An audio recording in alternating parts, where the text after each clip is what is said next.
we're happy to have you here. But before we get started, I know our interim dean is on here somewhere, Dr. Deborah Marinsky. I'd like to introduce her and have her at least say hi and thank you for coming.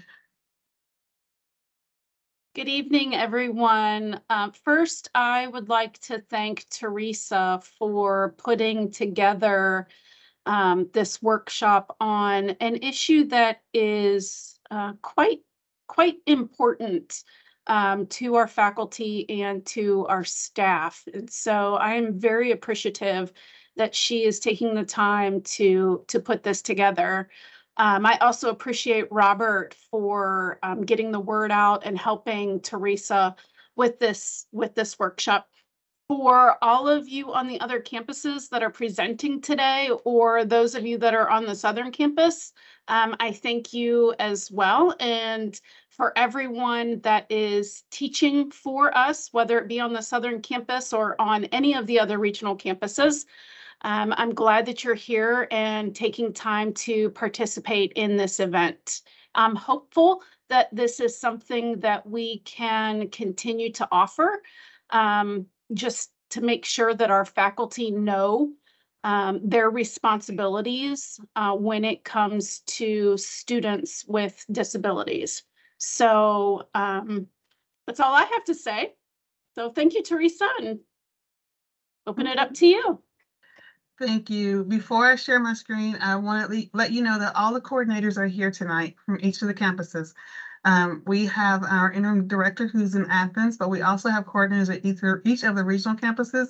So I'm going to share my screen to get us started. Hold on, let me do this first.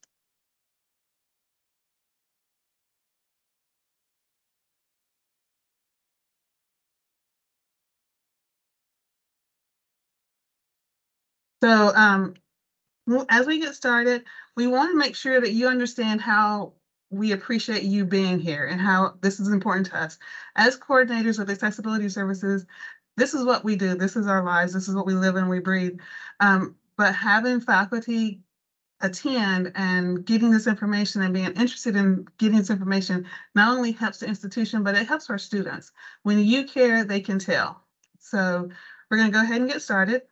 Our goals for today are we want to help you understand why we talk about disability and accessibility. And you'll hear each word interchangeably. We also want you to understand that disability and the process of determining accommodations here at Ohio University. Every institution does it differently. Most try to adhere to the guidelines of AHEAD, which is our national organization. And we also want to clarify the roles of accessibility services, that's us, the faculty, full-time adjunct, and CC Plus in the high school, because they are obligated to use our system, our services, and also the student, including CC Plus students. And then we're going to give you a few quick accessibility tips. This is our staff. As I said, we're all here tonight, which is awesome. Our interim director is Christy Cosma. She is housed in Athens. Next, you have me. And I have us in the order that we joined. So you have me. I'm at Southern and Ohio Online. We have Patsy Perry, who is a coordinator in the Athens campus. We have Lakeitha Williams, who's a coordinator in Athens and at Chillicothe campus. We have Heather Cameron. She's a coordinator at Eastern, Lancaster, and Zanesville campuses. And we have Ariel Taylor. She's a coordinator at the Athens campus. Throughout this workshop, we're going to each take turns going over different slides with you. If you have questions, please use the chat feature, or you can wait and hold it till the end because we will have time for some questions and answers at the end. So while we talk, I'm sorry, no, this is Christy. Sorry, Christy.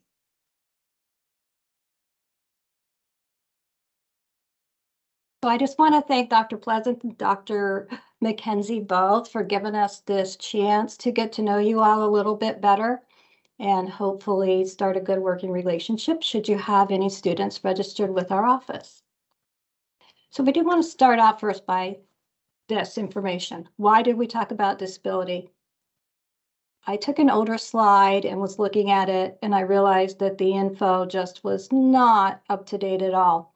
So I did some research over the last couple days, have some more updated data for you. Higher ed does have a role. and shaping outcomes for those with disabilities, as you can see here. The recent data that I found was from 2017. 19.4% of college undergrads reported a disability. That's reported. That doesn't necessarily mean there aren't more. Typically, we have many students who wish not to register with the Disability Services Office. The Bureau of Labor and Statistics in 2018 found that employment population ratio was 19.1% among those with disability compared to 65.9% for those who do not identify as someone with a disability. U.S. Census Bureau in 2020 found 18% of working age disabled people lived in poverty compared to 8% of non-disabled. And here's an interesting fact. Disabled workers are paid about 74 cents on the dollar that a non-disabled person makes. And then I did find some post-COVID data. Bureau of Labor and Statistics, and went through a bunch of their graphs and charts. There was a 1.2 million increase from December 2020 to December 2021 in the number of persons 16 and older who identified to them as having a disability. So COVID definitely was a mass disabling event, and we are definitely seeing and feeling the repercussions from that in our area of work.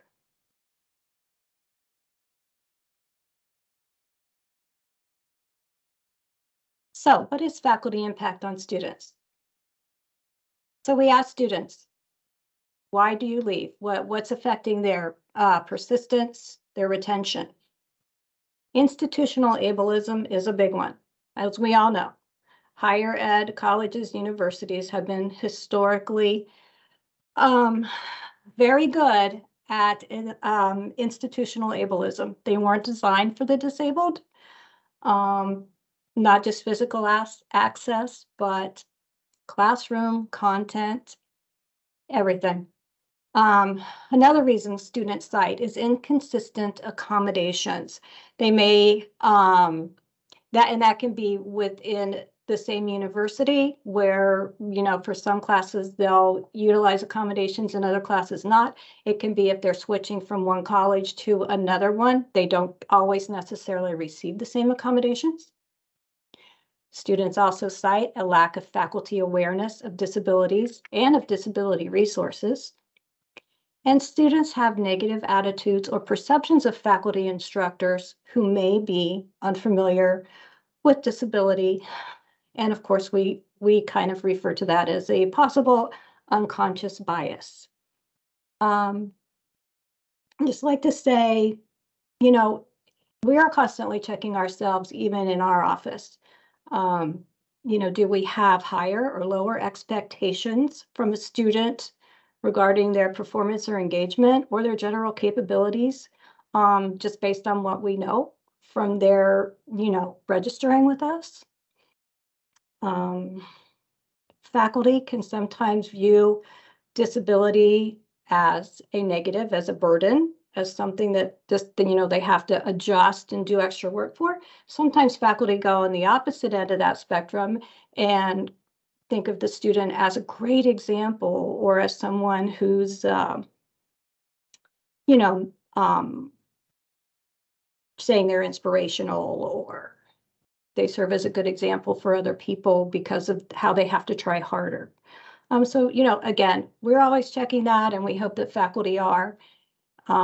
It's just something to think about. A good example I like to think of for myself, and of course our assumptions could be based on unconscious bias, but when I first started doing this about 17, 18 years ago, I had a student who had reported they were having some impacts from their attention deficit hyperactivity disorder, ADHD.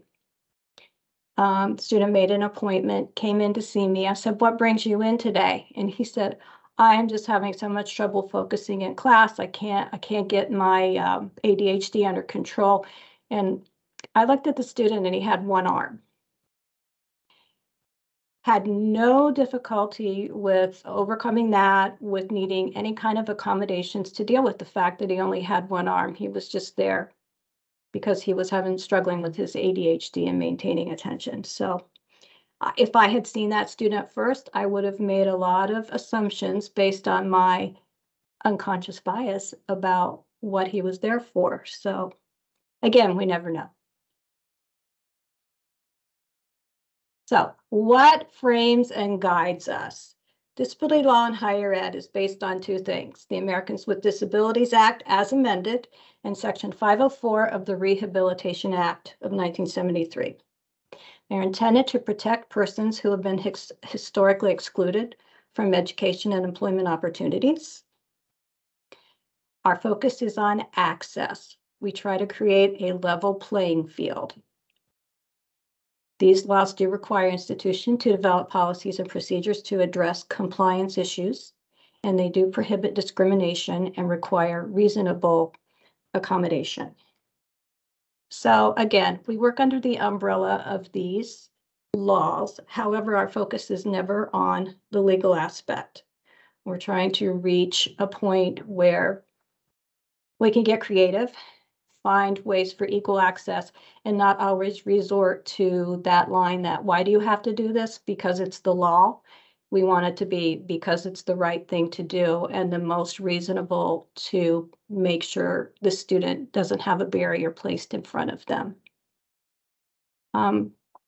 So again, we do use these as our overall guidance, but they do not inform our decisions in any way, other than we have to be in compliance.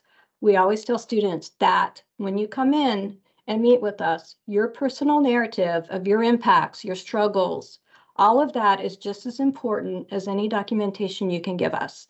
So we always want the student perspective, and that really does inform our practice as to determining accommodations. And then I'd just like to say real quickly, so we understand that universal design is not ubiquitous, and we would like that to be, while we do follow the guidance of the law that we have to be in compliance.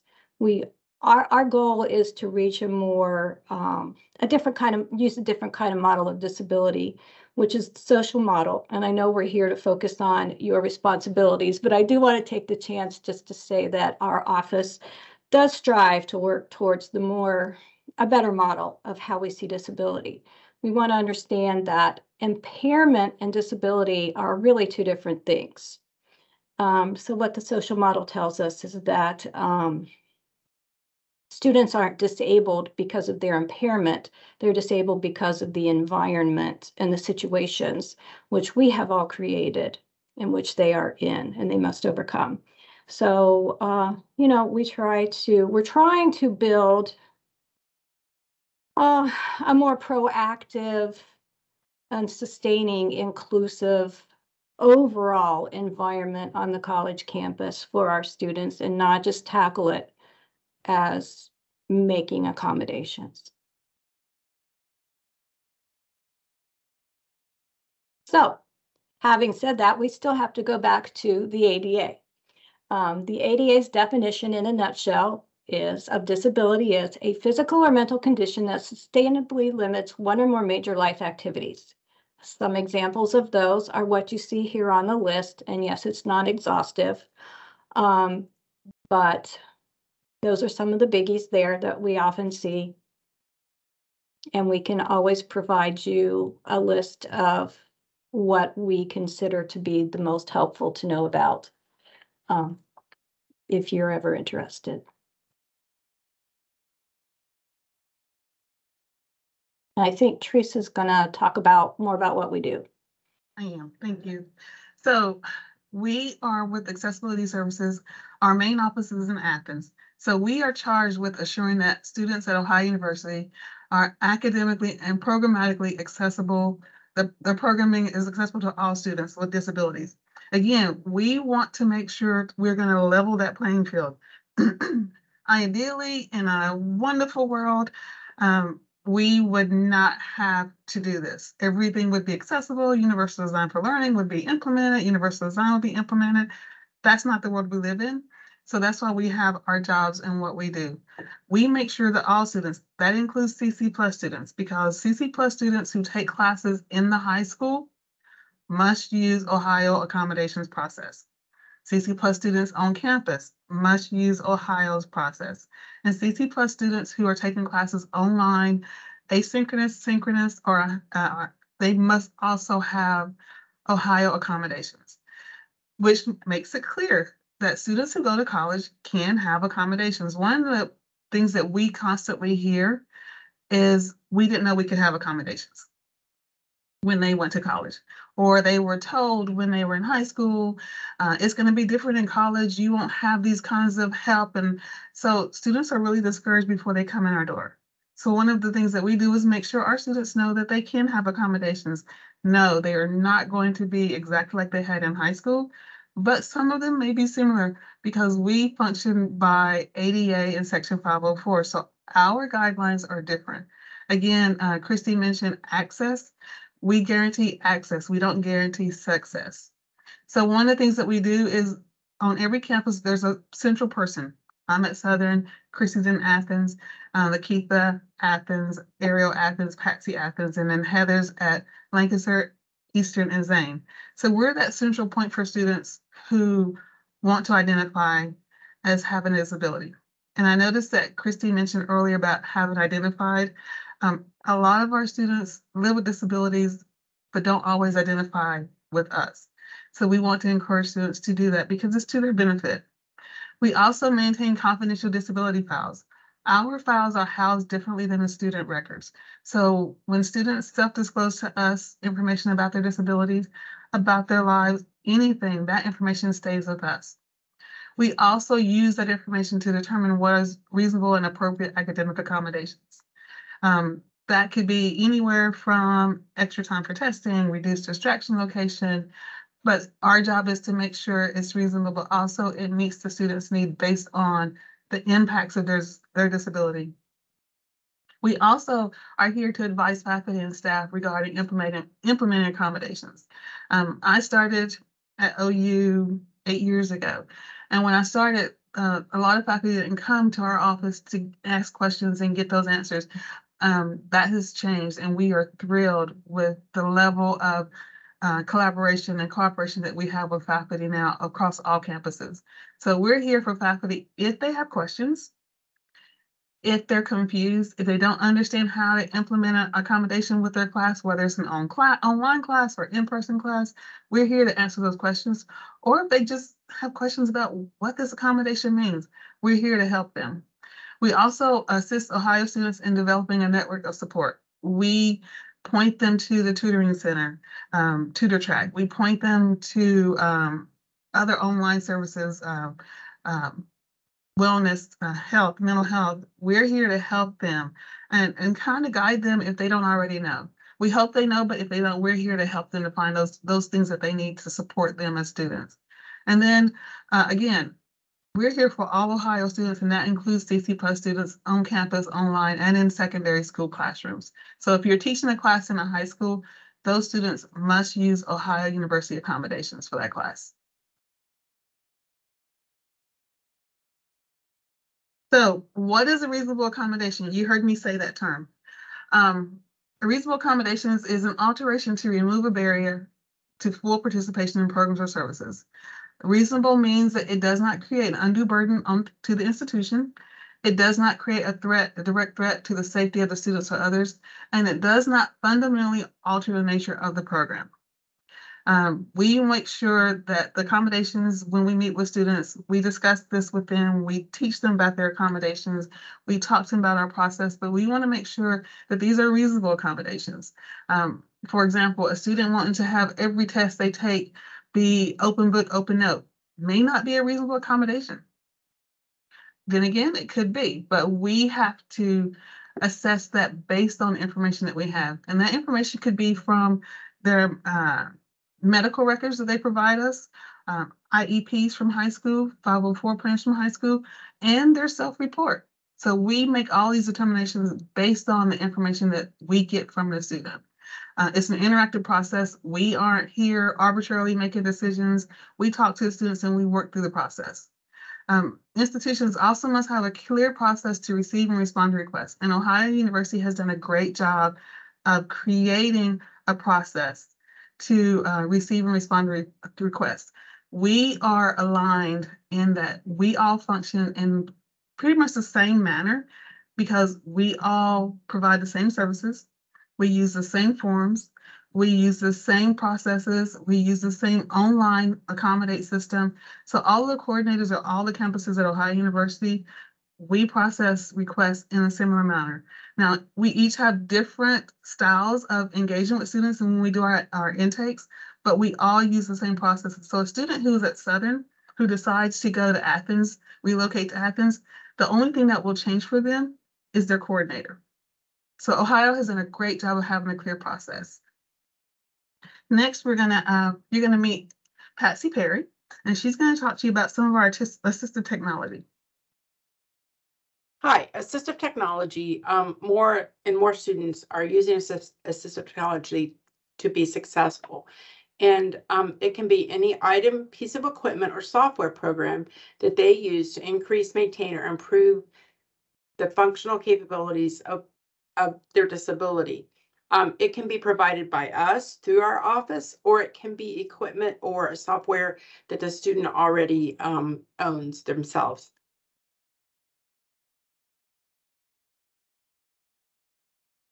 And for visual impairments or blindness, students with low vision or blindness.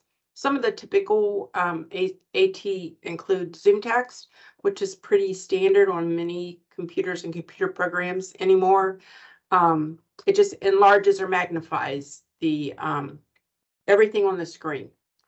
JAWS allows users to read the screen with text-to-speech output or through a braille display. So it's more for students who are blind than just low blindness.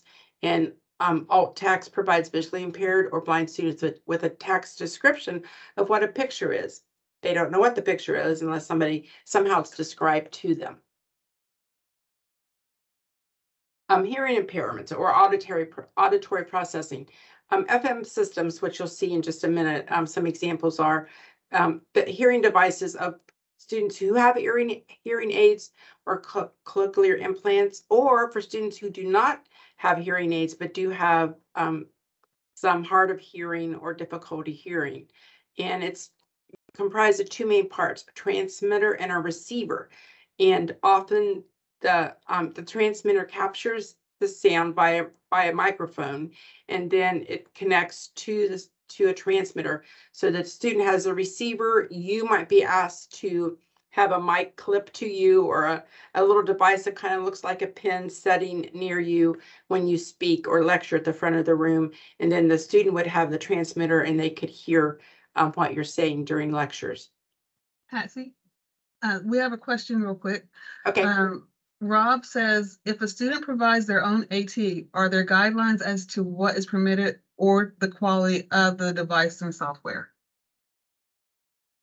When we meet with a student and we provide them with accommodations, we talk about what is appropriate for assistive technology.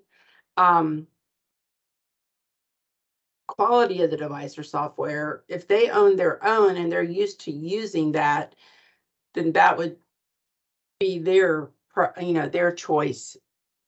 I guess what you're asking is anything and everything considered assistive technology? No, there are definitely guidelines as to what is allowable and not allowable. Is that what you're asking, Rob? I'm not sure. Yes, I was just concerned that, as you said, the quality, I guess, is their preference. Right. But what it sounds to me is that if they say, "Oh, I have one of those already," you're going to say, "Okay, can you show it to me? Can you show me how you use it?" I mean, is that accurate? Or I've never encountered this before, but I'm just concerned about, say, a device that may have functionality that we do not necessarily want them to access. It would have to be discussed with their accessibility coordinator. to be approved to use in your classroom.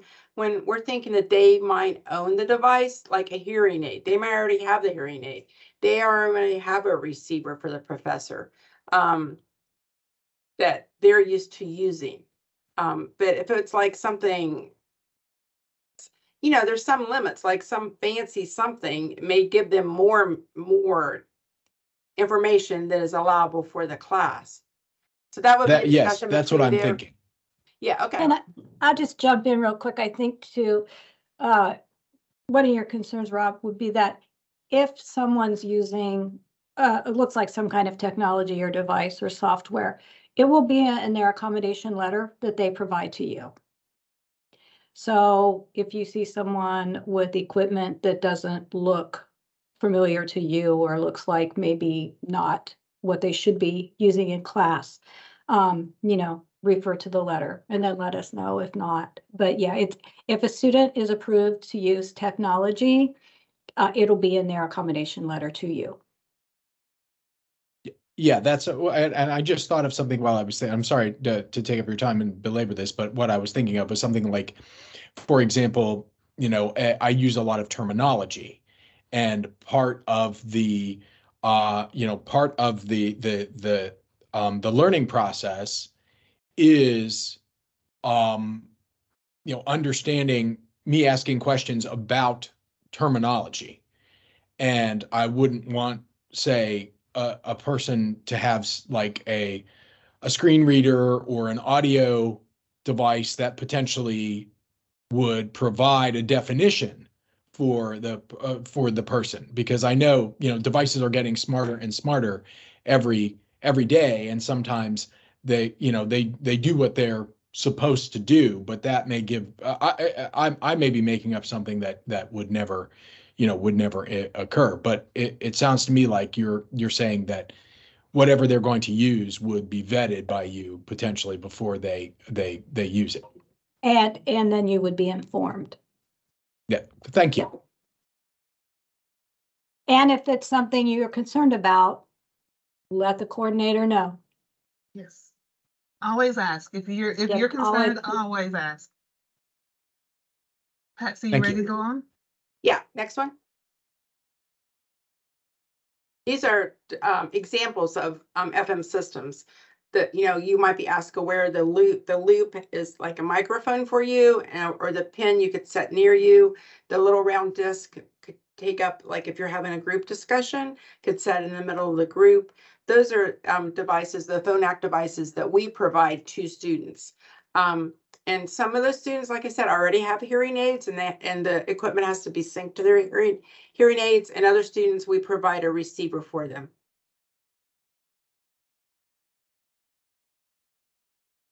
And then LiveScribe pins are getting less and less frequent, but there are still students who use LiveScribe pin. And what a LiveScribe pin does is allows them to take notes at the same time it's recording the lecture.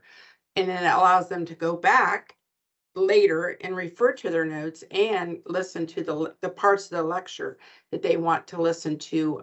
Again, we used to give many LiveScribe pins, but we have a better technology in place now. But you could still see some students using LiveScribe pins in your classroom. And the next technology is Glean. We love Glean. Glean is an app that we provide to the students. They download it on their laptop. They bring their laptop to class. They open it up. They start recording. So it's recording the lecture. It allows them to take notes at the same time. It allows them to incorporate the PowerPoint presentation into their notes at the same place. And then after the lecture ends, when it's time to study, it actually gives them a transcript of the lecture, so they can go back and review parts of the lecture or the whole lecture. And their notes is everything organized in one place. We provide this if it's an accommodation the student needs. We provide it at no cost to them. Otherwise, it costs like $15 a month. We provide it at no cost. But what you would see in your classroom is the student with a laptop, recording the lecture. You wouldn't even know they were recording. It's just that's what is going on when they have their laptop opened, and they'll probably sit near to the front of the room as opposed to the back of the room to get the best sound quality. But we all think Glean is a game changer. So we love Glean. Glean has many functions, and I just want to add to, if you're worried about copyright issues with recording of lectures to students, we can have them sign a separate agreement, but it's understood that if they are using Glean under the Ohio University license, that all copyright rights and such are in effect. And we can talk to individual faculty members or anybody who's concerned about that and give them more details and the actual policy to protect their work.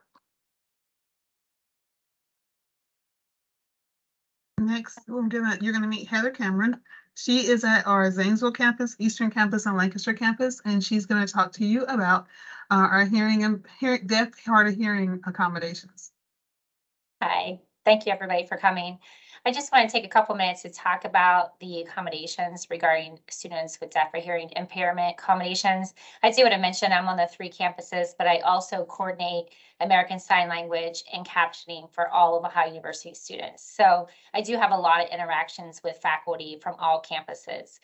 So if you ever have a question, I mean, before I get started, even talk about any of these, there's always going to be interaction. If you have a student in your class that has any of these accommodations, we're going to have conversations by all means. So don't feel like you're out there by yourself. First, I want to talk about captioning and CART. So if you do have a student, you are going to get an email or request that talks about that, and it just explains to what I need for those accommodations from you as a faculty member. Again, we'll probably have a lot of interactive process to talk about those. So captioning videos, one thing I want to point out that I think is very important, as we get better, as time goes on, captioning, by all means, closed captioning is definitely getting better. It's not there yet. YouTube does a wonderful job. The newer ones are much better, but they're not always perfect. So we do have to have that compliance piece.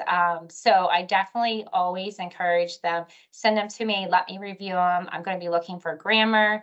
I'm going to be looking for punctuation and the timing of the video. And oftentimes what I would do is I'll mute and try to watch the video and read at the same time and to see. So if you ever have any questions about materials, please always contact me. With that being said, CART is also, again, this time and age, there, you know, we have a lot of classes that are in person, or maybe online, maybe different aspects of it. So we have a lot of available resources for us. So CART is one, is that speech to text service. And if you're a faculty member that's in class, you may have a captionist that could be, you know, remote, or, you know, the instructors in person. It just really depends on what happens. So again, you'll probably hear from me. We'll probably have some questions and some comments, and we'll discuss that. Next, I'm going to talk about American Sign Language. Again, this is one thing I will coordinate all of our campuses. American Sign Language, you may have an interpreter in the classroom. We do all the coordination piece for this, but you would just be aware. The student would give the accommodation letter, just that anything else, we would just coordinate those classes. And we would ask for you to, you know, give permission for Blackboard, just so the interpreter has some information. Again, this is just a brief overview. We would have a lot of communication about what would happen in the process.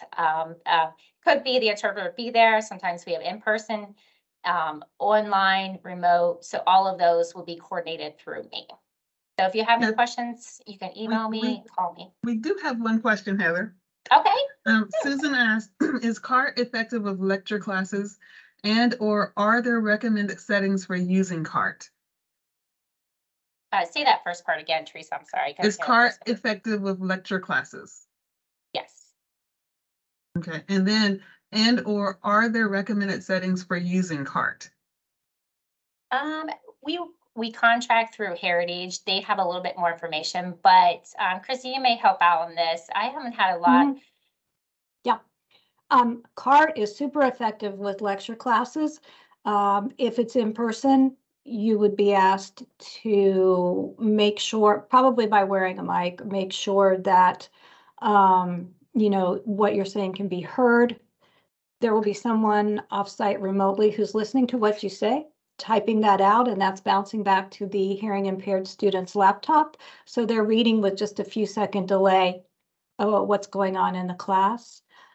Settings, again, That's going to be up to our offsite company that we work with, which is Heritage Interpreting. And they work really hard with us to get things set up just right for the students. So it's something that, we'd work with you. The big thing about CART is that we would ask you to add the interpreter or the CART transcriptionist to your class roster. So they like to get in there and look at the content, familiarize themselves with terminology, etc. And that's just helpful to everyone involved.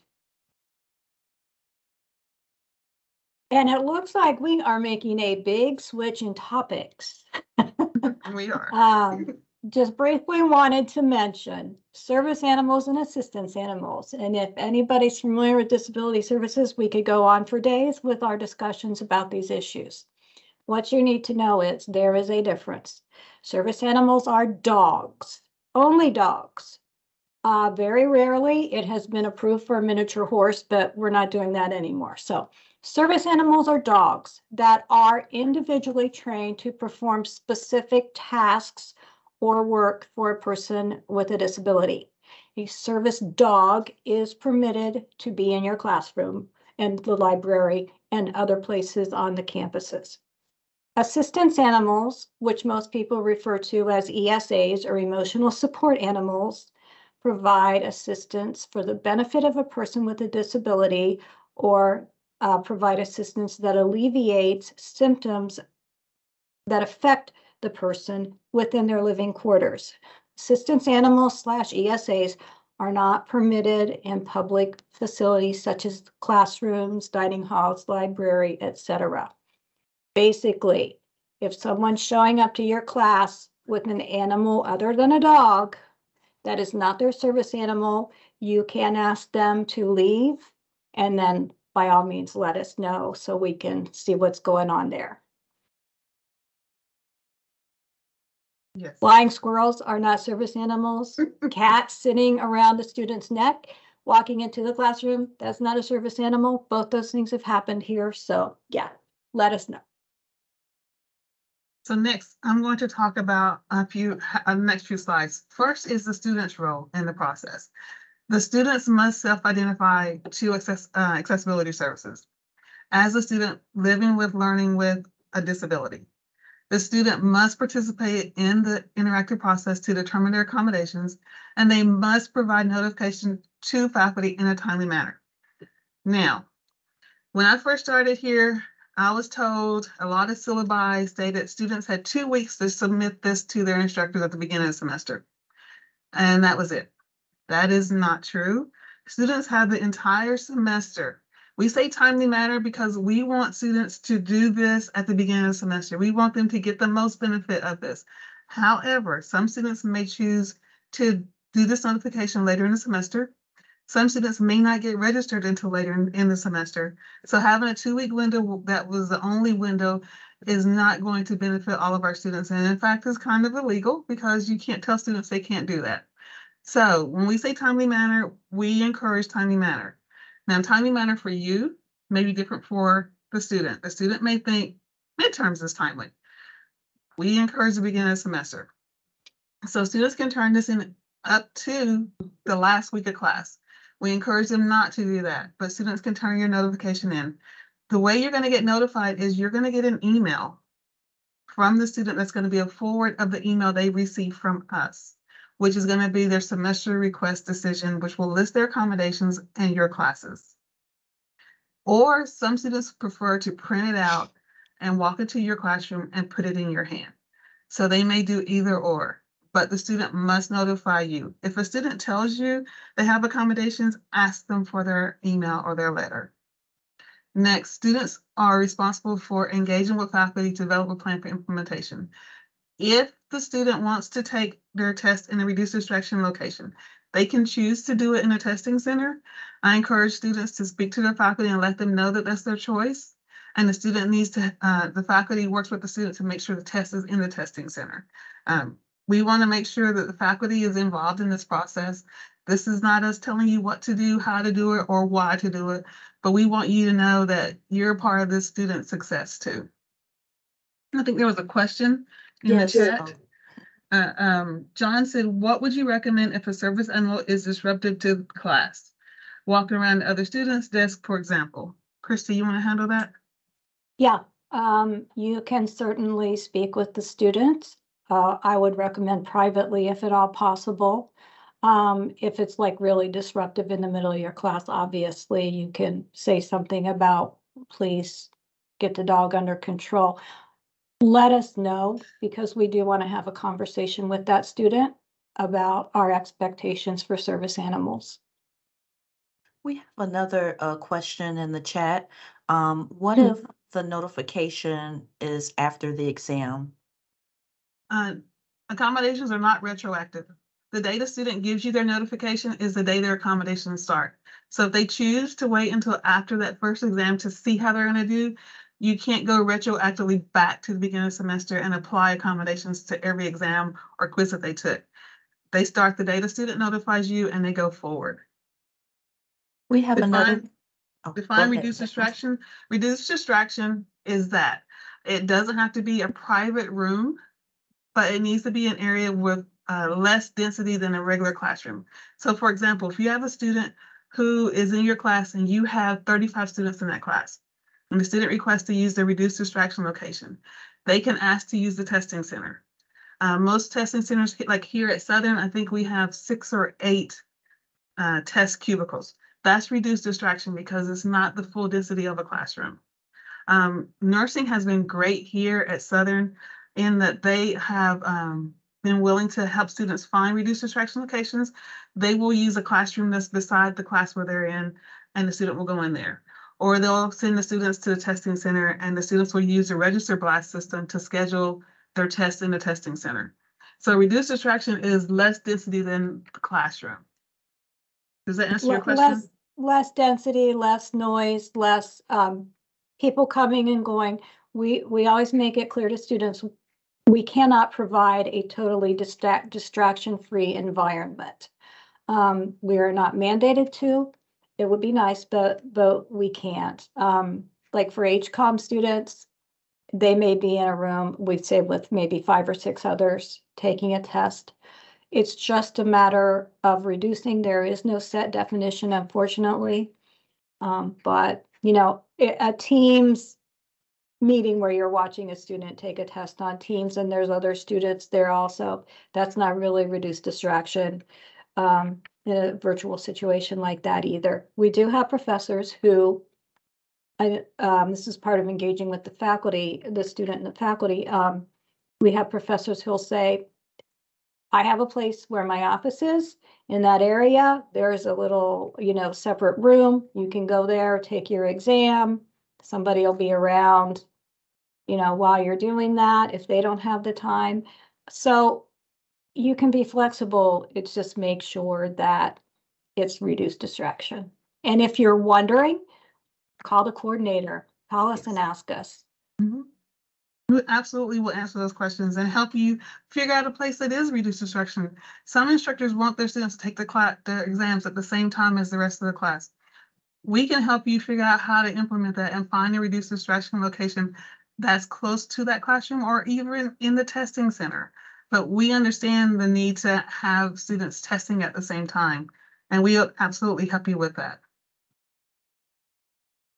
Next slide. So instructor notification. The student will request a semester request, which is what we call it. And then we approve it and the student gets an email from us, and that's their letter notifying them of their accommodations. Again, it will list their classes, it will list the semester, so you know your classes included and which accommodations they plan to use. Students don't always use every accommodation that they have. Some will choose. For example, a student who has a math accommodation of a calculator, that's a 4-function calculator, doesn't do all the extra stuff, and they don't have a math class this semester. They may not need to use that accommodation and they can choose not to. So we send the student the email, and the student, again, can choose to print it out and put it in your hands, or they can forward that email to you. And we encourage students to forward it and then also ask for confirmation that we received. Students who are going to send this are usually going to use your Ohio email address. That's the easiest one for them to find if they go to course offerings. So please make sure you're using that email. And the student and the instructor should discuss how to implement those accommodations. And the instructor is encouraged to contact us if you have questions regarding the accommodations, how to implement the accommodations, when to implement the accommodations. That question earlier about if you get the notification after a test was a great question, because yeah, the students can choose when to, but if they submit it after, it is not retroactive. So this is an example of what the letter will look like. This is the email that you received, and it again will be forwarded from the email that we send the students. You'll see that the date will be here, the instructor on record, and then and it just says the instructor on record, and then our name. Each coordinator's name should appear on this, and then the student's name and their PID number. If you go down, you'll see approved accommodations, and you'll see what they have, and then for which semester, and then your courses should be listed here. So a student taking 4 courses using this accommodation for 4 courses will have those courses listed here. Does that make sense? Yes? Okay. So what faculty need to know is your role in this process is you are a gateway for accommodations. You help students to make sure they get their accommodations, which are insured by federal law. That's part of your job. You're going to receive the request from the students. Again, students can be in asynchronous class, synchronous classes, in classrooms, online, CC plus classrooms in the high school. And then the faculty works with the student to make arrangements to implement the individual accommodations. For example, if a student has extended time for testing and you do all your tests on Blackboard, you should be able to go in and add that extra time. If you use a program, I know nursing sometimes uses a program, you should be able to go in and add that extra time, but you're going to help to make those arrangements. And again, if you have questions, always come ask us. Call us, email us, we'll answer whatever questions. And then stay in contact with us if you have issues or questions, and then maintain the students' confidentiality. This is huge. On each campus, the only person who has a true right to know, need to know what the student's disability is that coordinator. Some students have had a really bad experience from secondary ed with everyone knowing that they had accommodations and that they lived with and learned with a disability. So when they come to us, we want to make sure that we maintain that confidentiality. So when we reach out to you, we might have the student's name in the email. For example, if we're asking you to help us find a note taker, but we'll ask you not to tell the student's name when you send out the request to all the students. And then CC Plus and any Ohio class in the high school must use accommodations, and they must use the Ohio process. IEPs and 504 plans are not used in any Ohio class. Next, you're going to see Ariel. Meet Ariel. She is a coordinator in Athens. Can I jump in real quick? Yes. We had a question real quick and Patsy answered it. The letter is updated every semester. The student is required to request a new letter every semester. Yes. If we could go back one real quick, Teresa, I just wanted to throw in. I don't know if I can. Okay. Hold on. I just want to throw in a couple points about faculty role and such. We're not asking you to do any more or less for a student who presents a letter to you. You don't have to modify the requirements of your course. We don't want you to do that. We don't want you to excuse a student who has disclosed a disability from any assignment. There might be times we have to modify how that's delivered or how they are going to present their mastery of content to you. But that doesn't mean that we're excluding them from having to do that requirement. We can get creative sometimes, especially students with physical disabilities and attending certain field trips, if you will, or field sites. But again, we're looking for full participation and access here, and we just need to adjust how we get there, but not the actual act of it. So just some thought. So next you're going to meet Ariel, and Ariel is going to go over some of the do's and don'ts when you're working with students Yes, good evening, everyone. Thanks for being here. I'm on Athens campus. And I'm gonna go over just to, kind of break it down for you a little bit, some do's and don'ts. So do ask the student if they're registered with our office. You can ask the student to provide their accommodation letter.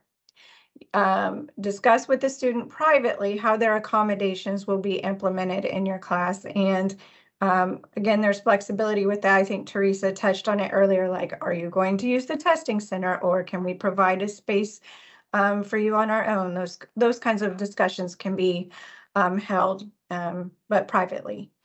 And do contact the student's accessibility coordinator with questions regarding a student's accommodations. All of us are very open to questions at any time. That's what we're here for. Do not ask the student for specific information about the nature of their disability. Do not deny a student accommodations approved by SAS. Do not offer accommodations that are not approved. Don't go rogue and start making up your own accommodations. Do not hold a student with a disability to different expectations in your course. You have your course, you have your expectations. Our job is to give them equal access. And do not discuss a student's disability or accommodations with others. That's confidential information. So Ariel, I want to chime in real quick. Sure. So you said do not offer accommodations that are not approved. This can become a huge issue. Some faculty member, our faculty at Ohio are awesome people with huge hearts, and they just want to do everything they can to make sure these students succeed. Here's the problem. If you're only doing it because you recognize the student has a disability, then you are actually discriminating against that student. You're treating them as if they have a disability. Those two words are huge in legal terms. So here is how you can fix that. If there's something that you want to do for this student, make sure you do it for every student in your classroom. If you're willing to do it for every student in your classroom, then you will be okay. You won't have any issues. But if you're only doing it for that student because you feel like they have a disability that affects them, then that's going to be a problem. So make sure, again, if it's something you want to do, like you want to give a student ability to retake the test, make sure you give every student in your class the ability to retake a test. Does that make sense? Yes? Okay, sorry, Ariel. I just wanted to get that in there. Yep, thank you for that. Absolutely. Next slide. And if you suspect that a student has a disability, but they have not disclosed that to you, there are some things you can do. You can send the student an email, request to meet, and discuss their class performance, kind of open up a conversation with them. Focus on observations of the student's performance that are concerning to you. You can ask if the student currently is receiving assistance or if they received assistance for struggles in the past. And you can ask if the student is interested in learning more about resources and suggest student accessibility services in conjunction with other campus resources, tutoring centers, academic achievement, academic coaching, those kinds of things, and kind of segue into our office. Do not ask the student if they have a disability. Do not assume they have a disability or start diagnosing them. Well-intentioned people sometimes start on that, and that's a slippery slope. Do not suggest they will be eligible for specific accommodations through SAS. And that also is very important because many times the students assume, especially the ones coming right out of high school or our CCP students, they assume, I get this in high school, I've had this in high school, so this is what I get at university. And that's not necessarily the case. Or if they come up with doctors' documentation and a doctor makes a recommendation, that is not necessarily the accommodation that they're going to receive. We make our determinations based on all of the information. We look at, what barriers they're facing and make those determinations in our office at that time. Next slide is Lakeitha. Hi, everybody. My name is Lakeitha. I work on the Athens campus as well as the Chillicothe campus. And I'm going to just go over quickly some things pertaining to etiquette. When communicating with students, we want to ask them if we're unsure how to communicate with them. We don't want to make any assumptions. We always want to speak in a normal tone of voice and a normal rate of speech. We don't want to talk too loudly or talk slowly when that may not, be necessary. If a person's speech is difficult to understand, it's always best to ask them to repeat themselves. We don't want to pretend, like we understand what they're saying when we really don't. It's always proper etiquette to make contact with the person that you're speaking with. Not everyone is able to shake hands, so we want to make sure that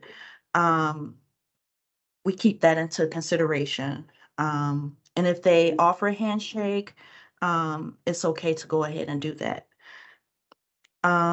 And we don't want to use terms that are demeaning, such as confined to a wheelchair or handicap. We always want to make sure to use person-first language when speaking about our students.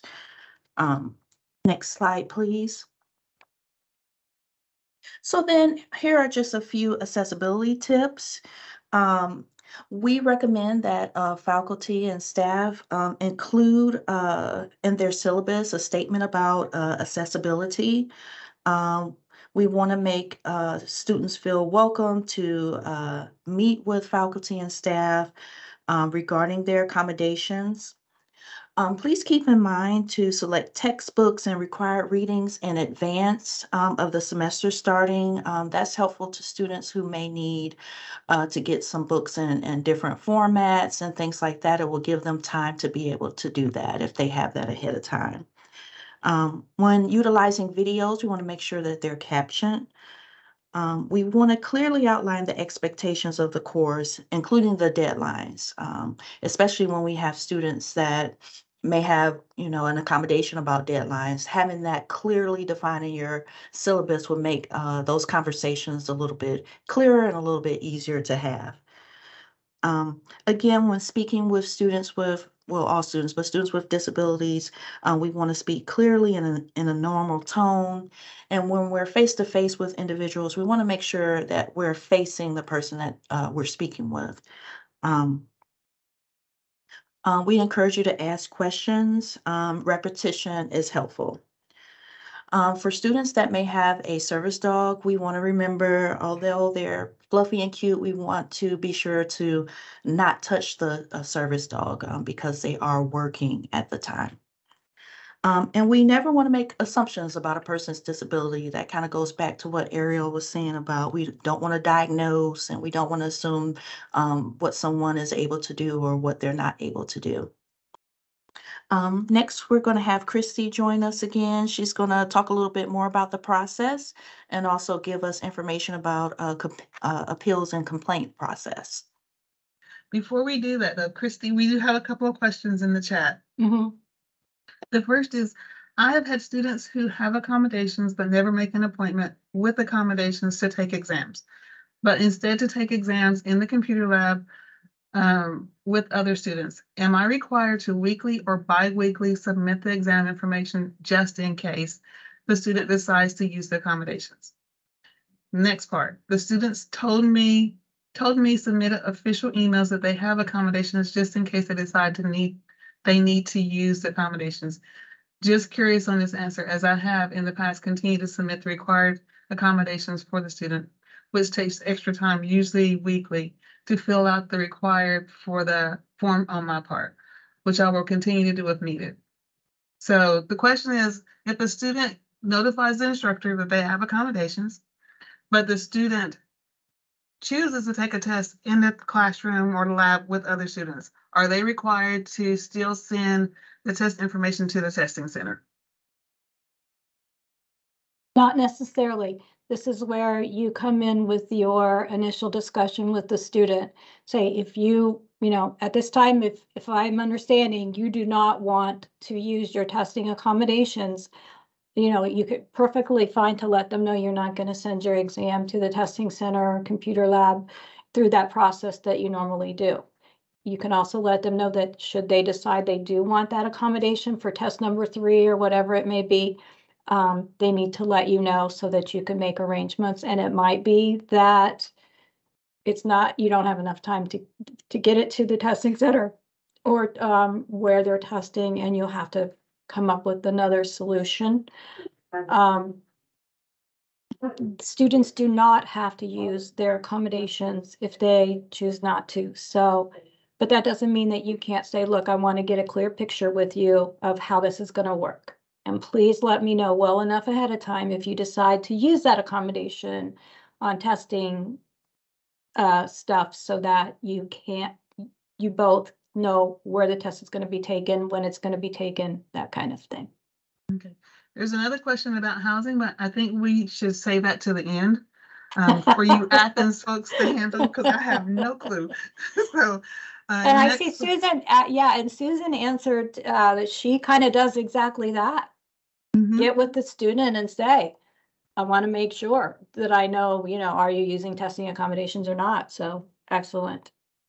Greg Obie, he had a really good suggestion about using Blackboard Alley to convert documents for accessibility purposes. We want to make sure if we have PDFs that we're using, we want to make sure they're accessible. That's the big one that could get us in trouble down the road. One institution just got in trouble for that, and I can't remember which one, but everything has to be approved before an instructor can put it in their Blackboard. So that would be something good for us to all investigate. Do you want to answer the housing question, or do you want to go ahead and go to? We do housing. We do. We, I would say for the Athens residential campus coordinators, we spent probably 40% to 50% of our time the beginning of fall and the end of summer working on housing accommodations. Many requests for assistance animals, and many requests for singles. Students just do not want that old-fashioned college experience of living in the dorm with a bunch of people. They all want their own room, and it's a lot of work. We do have accommodations for faculty and staff that comes through our office. We have a specific person who does handle employee accommodations, but it's a little bit different process. But by all means, if you are a staff member, employee who needs accommodations, get in touch with us. Okay, Amber had a good plan for what she does, so those are in the chat. So we're going to go ahead with the next slide. I think that's you, Christy. Oh, okay. Yes. So as we've been saying over and over, it is an interactive process. You know your course content. You know how you want to teach it. You know the requirements of your course. What we know is the most appropriate and reasonable accommodations based on the barriers that a student may face. The students understand the impacts of their disability or their impairment, I like to say, and they know how they learn best in the classroom. They've made it to college, so they have figured out some things about themselves and their learning styles. So we're just saying flexibility is essential. And it's not just for the student who's disclosed disability, it's for their classmates and for the instructors.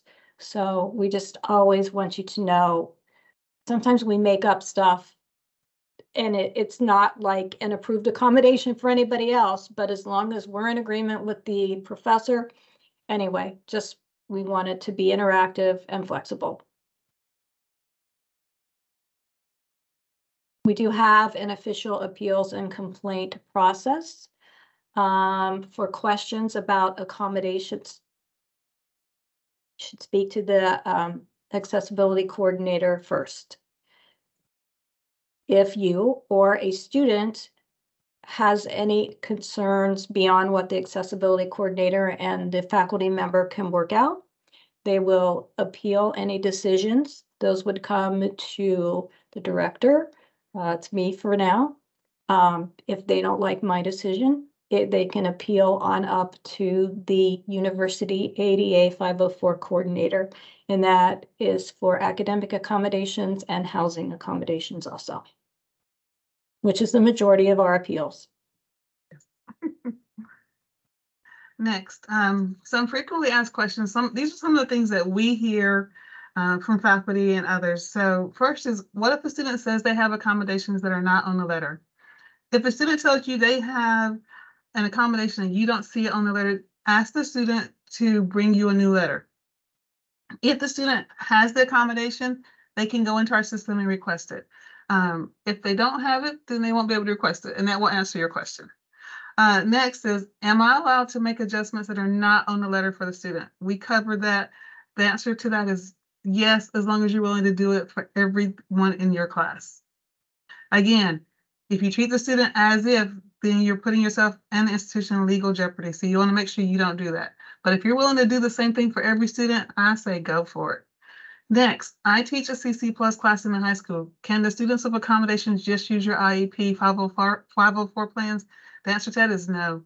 If it's an Ohio University student and an Ohio University class, if they have accommodations or need accommodations, those accommodations must be Ohio University approved and assigned accommodations. Next is, what if a student gives me their letter at the end of the semester? If the student waits to the end of the semester, then you must provide accommodations from that point forward. They are not retroactive. So if they provide you that letter 2 weeks before finals, and you're able to meet and implement those accommodations, go for it. If they walk into your classroom and put it in your hand and they say, I have these accommodations, and there's no way you can implement those, then we encourage you to have a conversation with the student and maybe find a different way, but you're not going to be able to do it that way. And we don't want you to feel like you're stuck and you have to make it happen on that day. The students are told when we register them the process. The students make choices, just like everybody else in the world, we all make choices. So we don't want students choosing to hand you a letter the day of to be something that's going to put you in a place where you can't figure out how to make it work. Maybe you tell the student, come to my office tomorrow, or call me, or meet me on Teams, and we talk about an alternative. Or you tell the student, I'm sorry, I can't do that. You're gonna have to take it without. We don't have this, yeah, and we don't have a set time.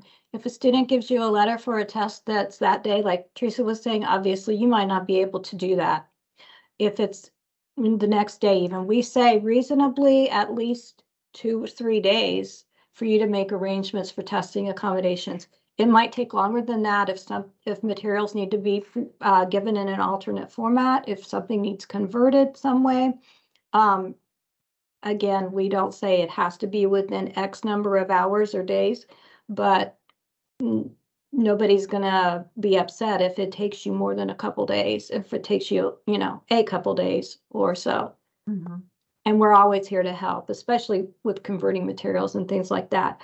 But as far as testing accommodations go, they have to expect it's gonna take you more than 5 minutes to work out. Yes. Those accommodations. So the last one is, my class is 100% online. Do I have to do the accommodations too? Yes. Online students also have impacts from their disabilities, and we assign accommodations based on their impacts, not on if the class is online or in person. We did have one question about will this PowerPoint be available? Yes, it will be. We can make it so, but it's also this whole workshop is being recorded, and it will go on the Ohio University Southern's YouTube channel.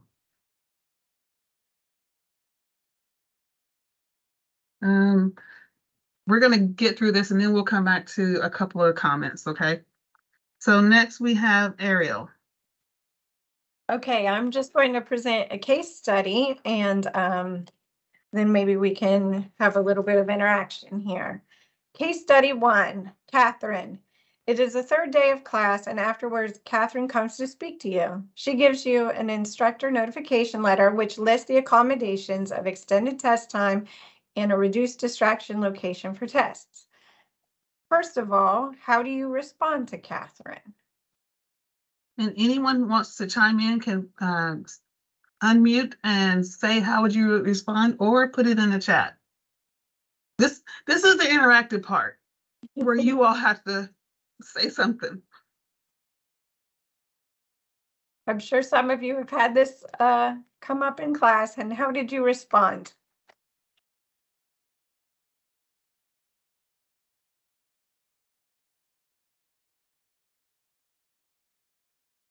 Okay, I can respond if you want me to. Sure. Okay. Basically, whenever they bring me that letter, assuming they have a few minutes to chat, I go ahead and review it quickly, right there in front of them, and immediately ask them which of those accommodations they plan to use, and if they plan to use them regularly, and that we can kind of go do a week by week. I usually have a quiz every week, and then I have 2 mid-unit exams before the final comprehensive. So just week by week, I check in and say, are you going to use accommodations for this upcoming quiz or not, so I can prepare. But I basically respond to them as quickly as possible. I let them know that they can email me or they can let me know the prior class, which way they want to go for whatever assessment we're taking. And if they have any concerns, if there's anything else they think I can do to help them or meet their needs, and wish them luck. Excellent. Yes, thank you for chiming in. Yes, immediate feedback, response when you have one of these letters. Arrangements, I would touch on this. What arrangements will you make for quizzes and exams? Remembering on this one, we kind of touched on some students will use the testing center and some will not. But when you have an additional accommodation of extended test time, we need to make sure that not only are you able to offer the reduced distraction location, but also the extended time. So if that's not something you can offer, then testing center is always a good option. And can I comment on that, actually? Sure. Typically, I give my quizzes at the beginning of a class period. So it's a case of it's very difficult. Don't want them, especially if they have extended time, to then miss the lecture after that. Yeah. So I tell them, they need to schedule to take the quiz at the testing center so that they can have their extended time and accommodations. That's the only way I can meet their needs without them missing class time, and go for it that way. Yeah, and that I think that comes up several times. I myself have had several faculty members reach out and say, how do I do this? If we do a 20-minute exam ahead of time, and you can make arrangements to have them test before class in the testing center. You can have them come in early for class if you have that flexibility so that they have that extended time ahead of time. There are ways to work around that. So that's why that conversation needs to happen. You're absolutely correct. How are we going to arrange this? Because your class might be set up to do those in class and then grade them in class. And how do you do that with someone who has that extended time? So yes, Thank you for bringing that up. And I did several times this past semester come in early to do the time before class started and just wouldn't let other students in until actual class time. But it just kind of depends on how my schedule allows. Right. There are several ways to work around that. Yeah. And if you do, again, if you aren't sure how to work around that, but that's the format of your class, absolutely reach out to one of your coordinators for ideas on how can I still meet this need without changing my class format. We can help you come up with some ideas like that. Absolutely. And that would be if you're on the regional and you can't get in touch with your coordinator because it's their day off or they're out of the office or whatever, you can always call Athens. The main office is always available to answer questions. Yes, thank you. Any one of us would answer a question if your coordinator was not available. And then just to finish, if you have concerns or what are your next steps, just maybe making sure if you were using a testing center to get those submitted and those kinds of things. Okay. Questions about case study 1? We do have a question. It's not about the case study, but from Linda Rice. Says that she's teaching an entirely online asynchronous class and have some audio lectures. She doesn't have any transcripts for all of them yet. She's asking if there's any software or something that we could recommend to help get that done. And chime in on this. Yes, If there is a student that would be identified in that class, we would work with you directly. And then, we don't have anything that does it, predicts that we set it off to Rev. So we would do that, work through that process. However, you are able to go in and manually do it. I know that seems kind of tough, but there are ways that our OIT department does have where some of it may be already captioned. And then you just go in and edit it. So there's those options, but there's not like a specific software I can recommend. Unfortunately, we're not there. I just had this conversation with our OIT and we're not quite there yet. We don't have anything. We just have, you can send it to Rev yourself, and then it would go through your own department. They can kind of work through that with you. There's actually, if you go on ohio.edu, you can look that up and they do have some options on there that you could go through your department. So I guess that would be an option as well. Yeah, and OIT can be really helpful with that. Mm-hmm. And if you have a student in your class who has accommodations for hearing impairment, we'll work with you then. You would just go through us to make sure everything is accessible. And can I just say that in the chat, Sarah has just described the frustration of my professional life completely. Getting into social model of disability, all different things, frustrations with students not being able to get a diagnosis for a lot of different reasons. It could be if they're a marginalized population. We do see this and we try to catch as many students as we can with these concerns. We have different agencies and different departments on campus we work with to help them if the issue of getting a diagnosis is preventing them from having equal access. And I do want to say also, not to be on a soapbox, but in agreement with what you were saying, many schools are putting their disability/accessibility services departments in with the diversity, equity, and inclusion units. So, and I know Ohio has recently switched and added that letter A to their office that does all of that disability, equity, inclusion stuff. So definitely we want to get to the mindset that disability, or rather impairment, is a form of diversity.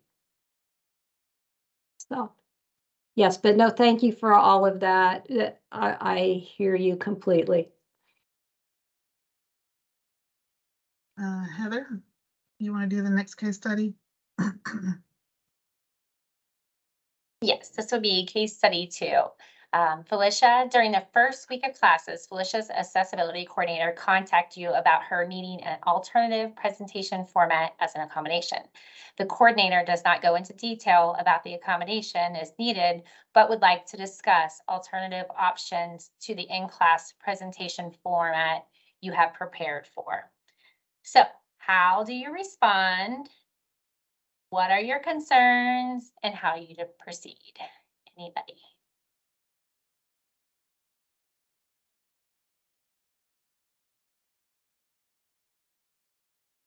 And you're welcome to put it in the chat or interact. I think there's nothing wrong with into the suggestions and hearing how that plays out. But I think my primary concern will be how that alternate presentation will affect the rest of the class. While hoping to make it conducive for the person that needs it, but I want to that it does not create challenges for the rest of the class. And that's where relying on you guys who are the expert comes in to help to find a way to proceed to make sure that whatever format we agree on or we work with would satisfy everybody's needs. Yeah, that's excellent. And that would be exactly right. You know, if you had any concerns, you would definitely contact us. If there's any concerns that would affect others, definitely. And it would just be a conversation of what would work best, because there are so many options out there for presentations in class, and we would make sure that would be the right thing. Absolutely. Good. I think we'll go ahead and move on to case study 3, which Lakeitha will. So thank you. Hi again, everyone. So for case study 3, we are talking about Anthony. And Anthony has been attending class and doing okay on most of his assignments and class participation, but recently started missing classes. He has missed the last 3 classes in a row and emails you an accommodation letter indicating flexibility with attendance as one of his accommodations. This is the first that you've heard from him in over a week, despite multiple outreach efforts on your end. The letter specifies that 4 absences would typically be reasonable in a class such as yours that meets twice a week, and that he should contact you within 24 hours of any absence related to his disability. In his email, he indicates that he won't be in class again today, but he needs to make up the quiz and presentation he missed last week. How would you respond?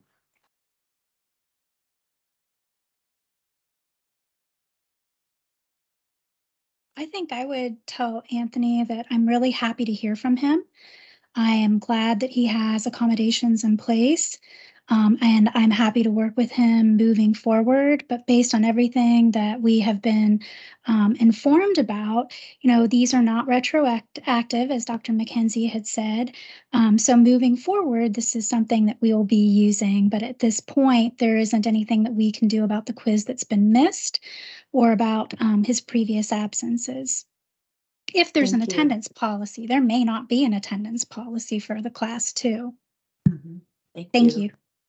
Thank you for your answer. And we also had a comment in the chat from Michael Shore. I'm sorry if I mispronounced that. And he mentioned last week was not covered. And you both are absolutely right. We let students know, of course, during their intake process, and we explain their accommodations to them, and we let them know how they work and what their responsibility is in regards to the accommodations. And again, with the flex accommodation, they should be reaching out to the professors and letting them know, within 24 hours that they're out for a disability-related reason.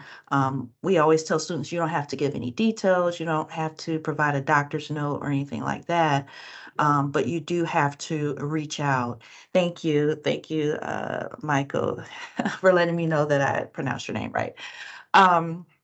So we do let students know of their responsibility, and we hold them to that.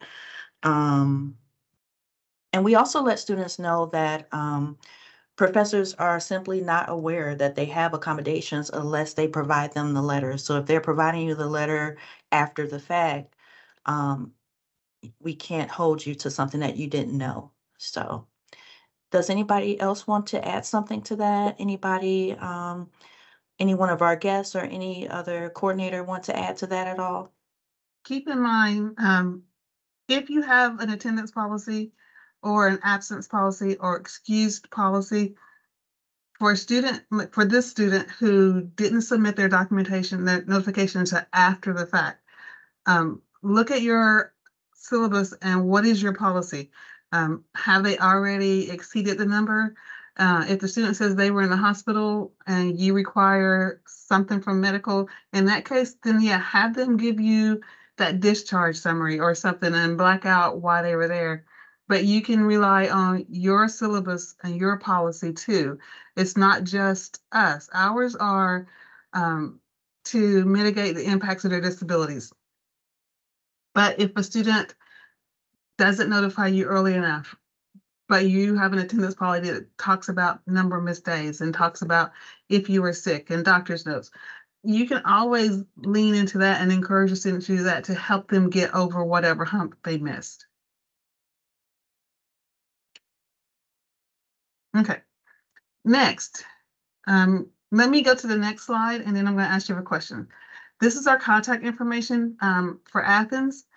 If you have questions, disabilities@ohio.edu is a great way to email any or all of us. If you email us and you're not sure which one of us or which email address or our associate can forward that to whoever needs it. And this is our website. We have information there that you can go and read and find out more information for yourself if you have questions. So do we have any questions? And I'm going to go ahead and say thank you and then get out of sharing. Do we have any questions or anyone want to say something or speak up or chime in? I know we've gone over and we apologize, but this is important information.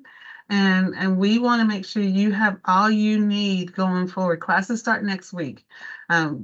We at Southern, we used to do this every fall and in the spring for new faculty, adjunct faculty, or even just faculty. COVID changed a lot, so things just didn't happen. So this is a way for us to kind of restart this whole system of just reminding faculty of what accessibility services is and what it does, and that we're actually here for you, not just the students. While we're here to help the students and make sure that we level the playing field, we're here for you too. We don't want faculty out here confused and unsure and not want to speak up. We want you to come to us if you have questions or concerns. Or if you think something just doesn't work with your class, come to us. We'll talk it through. We do have a question in the chat from Sarah. It says, do you work with non-academic parts of the university on inclusion and universal design? No, at this point, I don't think so. Do we? Not much, not as much as we would like. Mm-hmm. We don't get a chance for outreach as much as we would like, but we're always open. We always love presenting to other groups, and we would love to share our ideas for greater accessibility, a universal design, all of that with the other departments. I know that we participate in orientation on all campuses, and so we're there for that. And also, I'm on the Council for Diversity and Inclusion at Southern Campus. I think others on other committees on the other campuses, but we're there to help in those ways and be that voice to answer those kinds of questions. I get questions all the time. Can we do this? Should we do that? What should we do? So, and I answer those questions for Southern. I do think that disability accessibility, we do need to be doing more work with diversity and inclusion, and we're just not there yet. Mm-hmm. I just want to take a second to thank all of you again for participating in this event, and for Teresa and Robert for organizing it. And like Teresa said, this is something we do regularly on the Southern campus, but I think that it's, I really like this format of opening it up to all of the regional campuses and Yes. all of the accessibility coordinators. So again, I'm very thankful, and Teresa and I have had many conversations. So I encourage all of the faculty to reach out. No matter what the question is, if you think it's something minor, just reach out, because they are so willing to help faculty as well as our students. So thank you all again. Thank you. Thank you.